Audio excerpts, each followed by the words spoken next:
Transfigured, a virtual chamber music concert presented by St. Stephen's Episcopal Church in Charleston, South Carolina. I'm Wayne Helmley, the organist and choirmaster. August 6th is the day set aside on the church calendar to commemorate the Feast of the Transfiguration. The Transfiguration revealed Christ's glory prior to the crucifixion, and it anticipated his resurrection and ascension. It may have even given strength and comfort to his followers in the difficult times that follows. It seems that we too are going through a transfiguration of, well, everything in this moment. And some of us may need strength and comfort in these difficult times. The transfiguration of Jesus reminds us change requires love.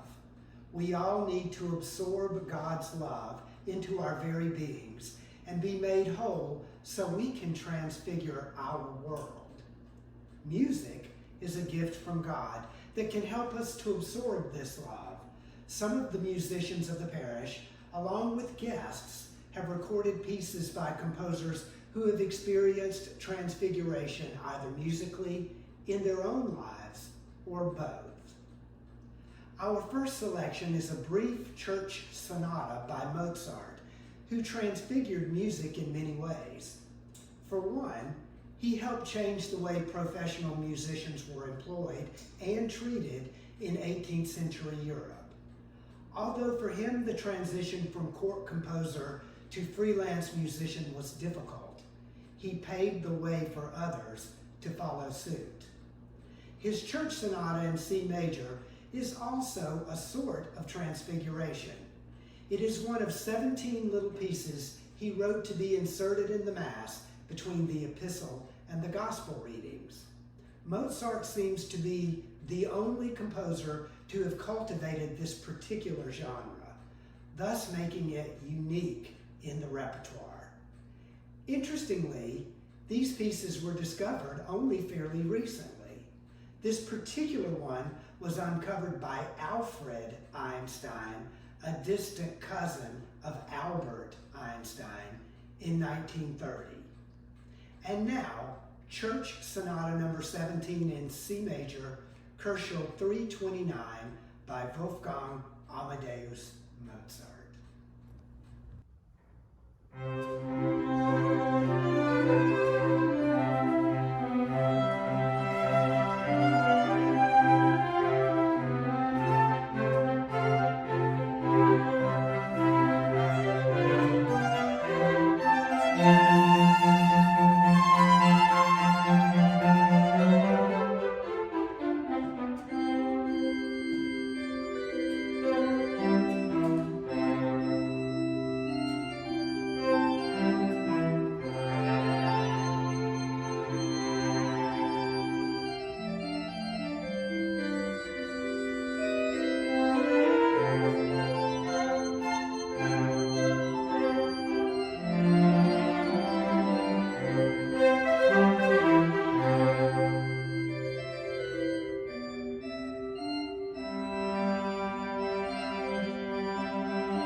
1878, Czech composer Antonin Dvořák wrote a set of 5 bagatelles for violins, cello, and of all things, harmonium, or what we might call a pump organ.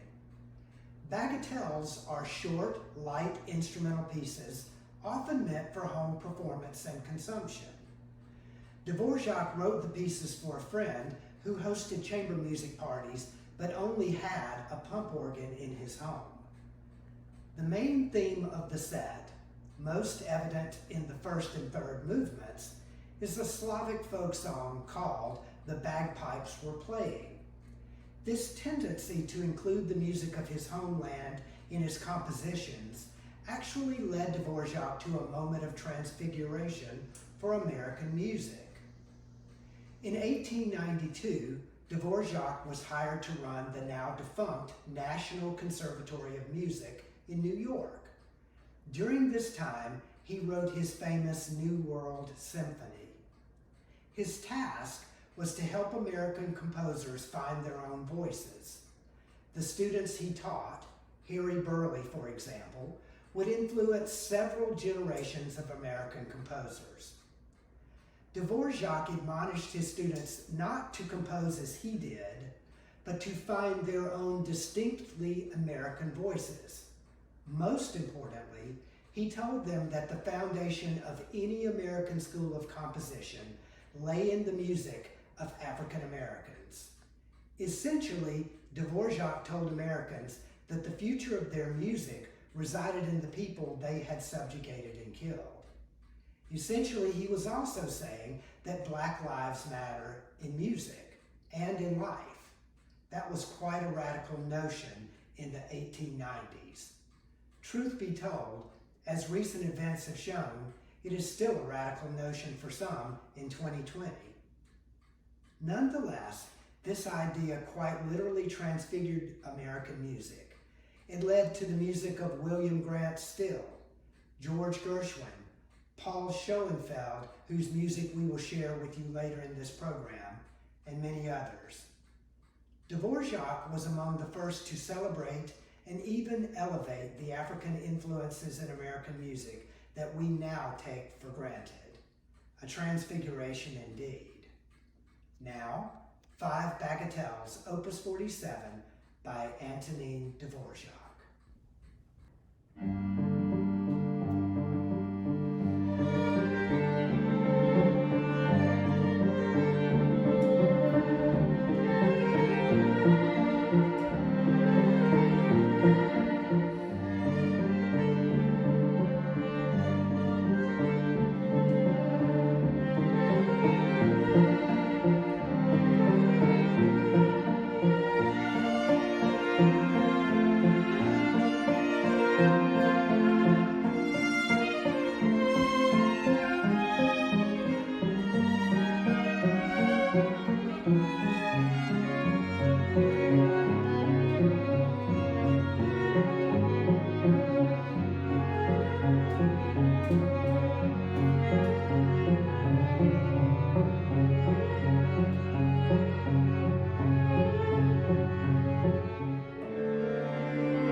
Sometimes in life and in music, a transfiguration can take place quite dramatically.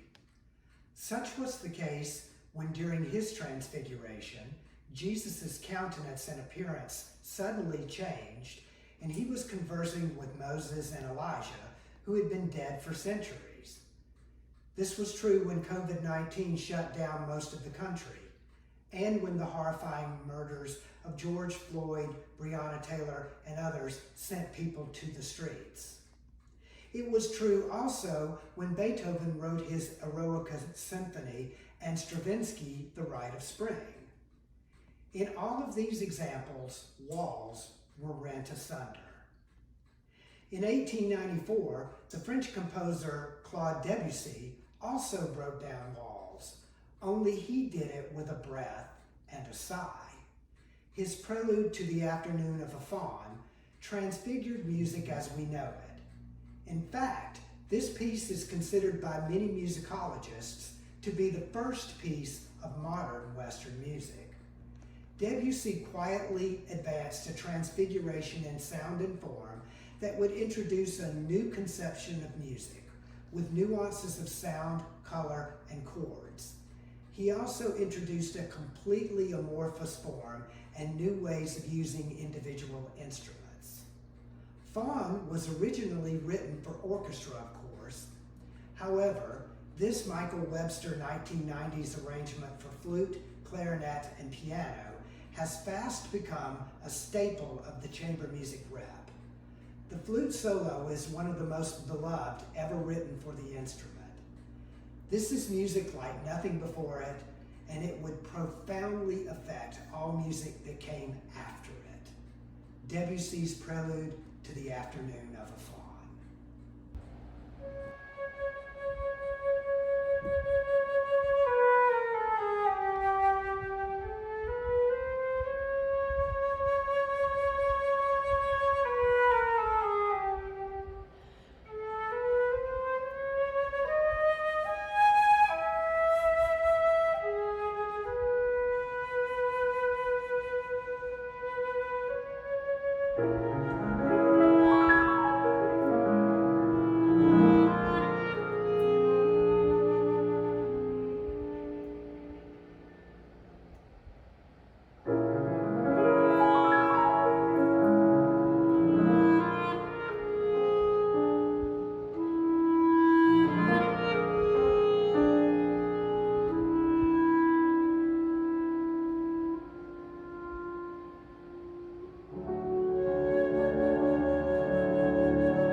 Paul Schoenfeld was born in Detroit in 1947. He has taught composition at the University of Michigan for many years. His compositions have garnered popular and critical praise, including a Pulitzer nomination, for their seamless blending of styles. He truly took Dvořák's admonition that a school of American music would have to include African influences to heart. But he is also an avid student of the Talmud, so one finds distinctly Jewish Israeli flavors in his music as well. Cafe music was written in 1986 after he took a turn as pianist at Murray's Restaurant in Minneapolis.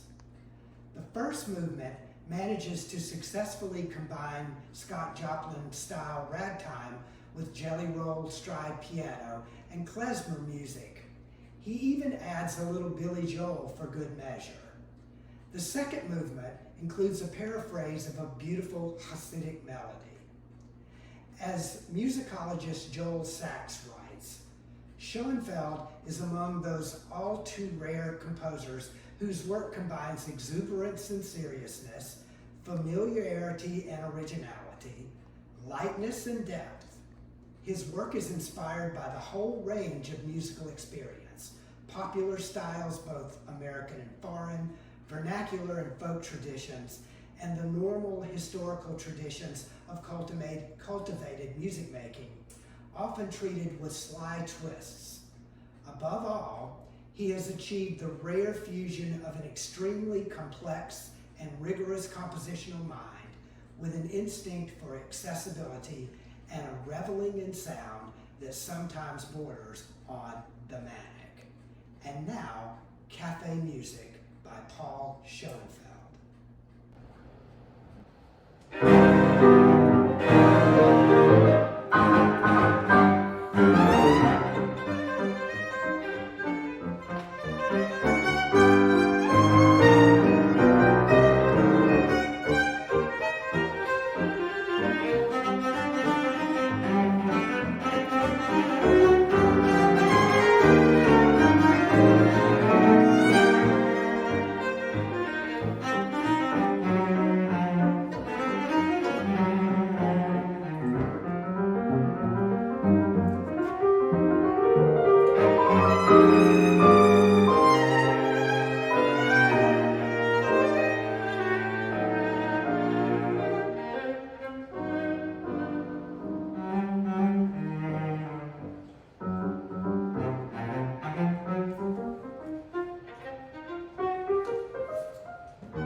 continues to be, even in death, one of America's most beloved and celebrated people.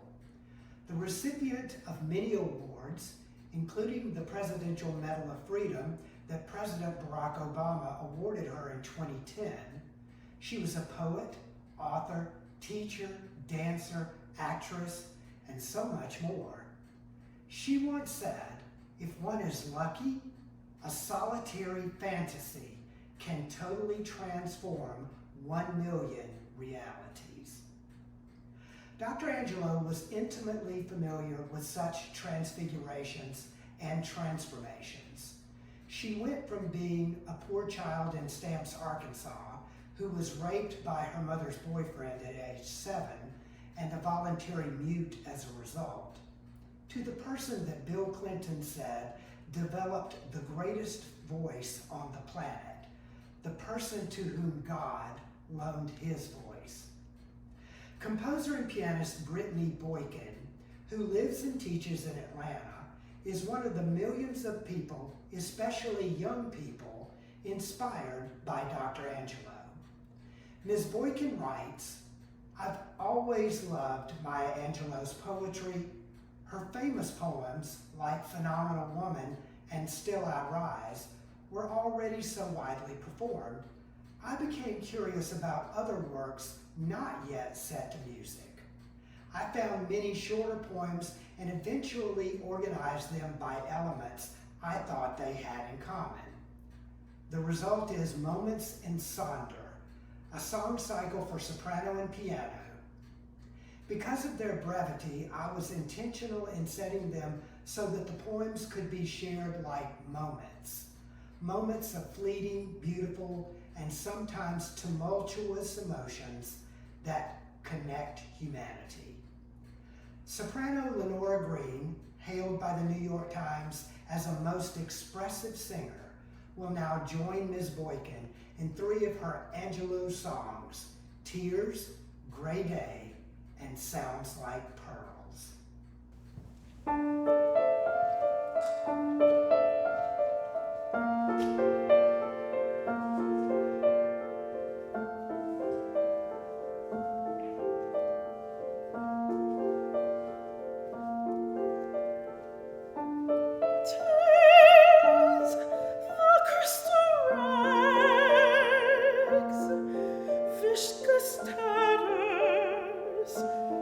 Of a wondrous soul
As we come to the end of our musical reflection on the Transfiguration, please accept our sincere thanks for listening. We hope that the music has helped you to experience the presence of God in these moments. As our presiding bishop, Michael Curry, has said, Jesus was the incarnation of God's love in the life of a human person. Through that incarnation, God is revealed in the physical and temporal things of everyday life, and in the attributes of specific times and places. I take that to mean that if Jesus experienced a transfiguration, maybe we can have transfigurations as well. We have certainly seen that the composers we have featured today experienced transfigurations. And I don't know about you, but right now, I could use a little transfiguration. If I may have a moment of personal privilege, I'd like to thank our musicians for sharing their talent, times, gifts, and service with us today.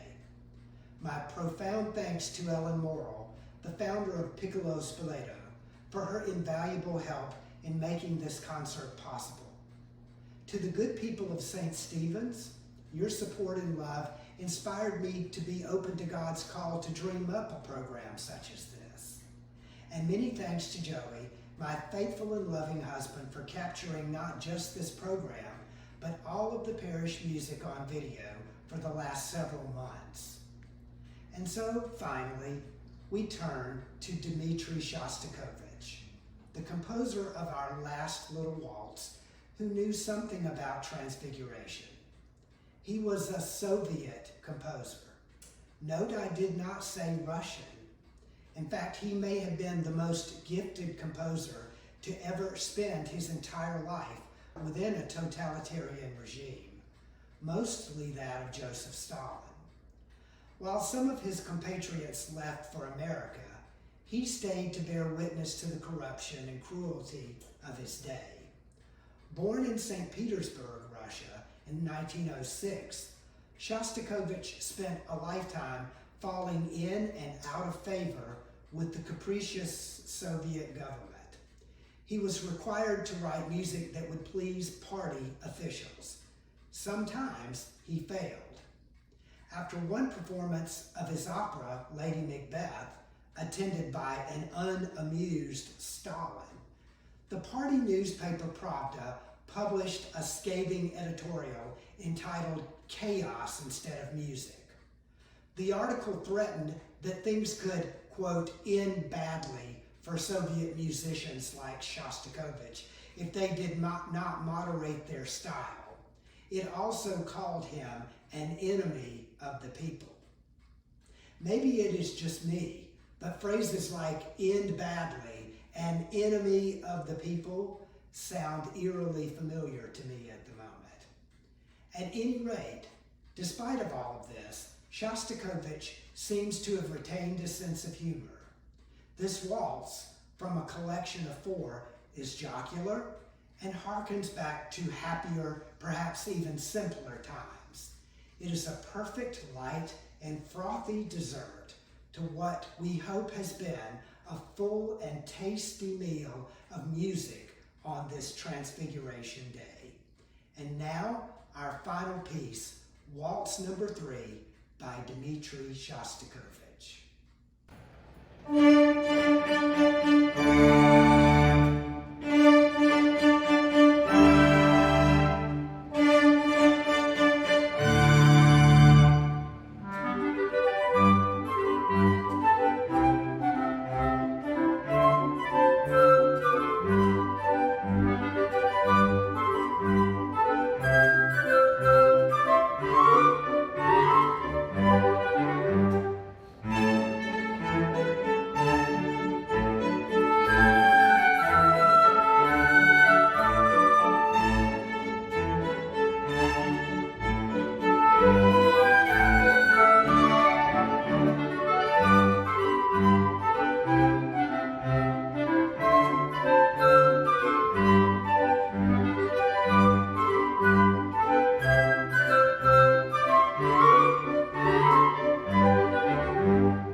In 2019, at the border of Mexico and the United States, cellist Yo-Yo Ma played his cello in what he called the stone soup way.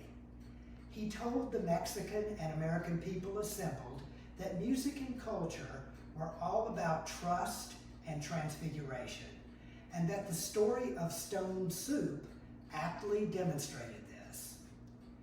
He was alluding to the old story of the people in one small village who didn't have enough to eat. They were afraid their families would go hungry, so they hid the small amounts of food they did have. One day, a wanderer came into the village.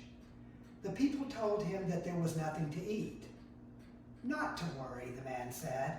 "I have all I need." With that, he pulled a big iron pot out of his wagon, filled it with water, lit a fire under it, and dropped in a plain gray stone. He then loudly sniffed the stony water and proclaimed how delicious it already smelled. But he also told the villagers how much better it would be if it had just one other ingredient. One by one, he convinced the villagers to contribute whatever they had on hand: cabbage, a bit of meat, onions, carrots, and the like. Soon, a delicious soup was enjoyed by all, minus the stone, of course. By working together, with everyone contributing what they can, a greater good was achieved. The soup was transfigured from mere stone and water to a nourishing, life-giving meal. A number of behind-the-scenes people contributed to our musical stone soup today. In addition to those whom I thanked previously, very special thanks go to Andrea McKellar for editing and compiling the video, and Amanda Rucker for creating and publishing the printed material. They are invaluable to us. Thanks goes as well to the Reverend Dr. Adam Shoemaker for his support of the music of the parish. But mostly, we thank you, the listener. You contributed to our stone soup by the offering of yourselves. That day at the border, Maestro Ma said, "Playing my cello is what I have to offer. It is my stone. I bring the stone, and then someone else brings water, then vegetables, whatever someone can bring, they offer.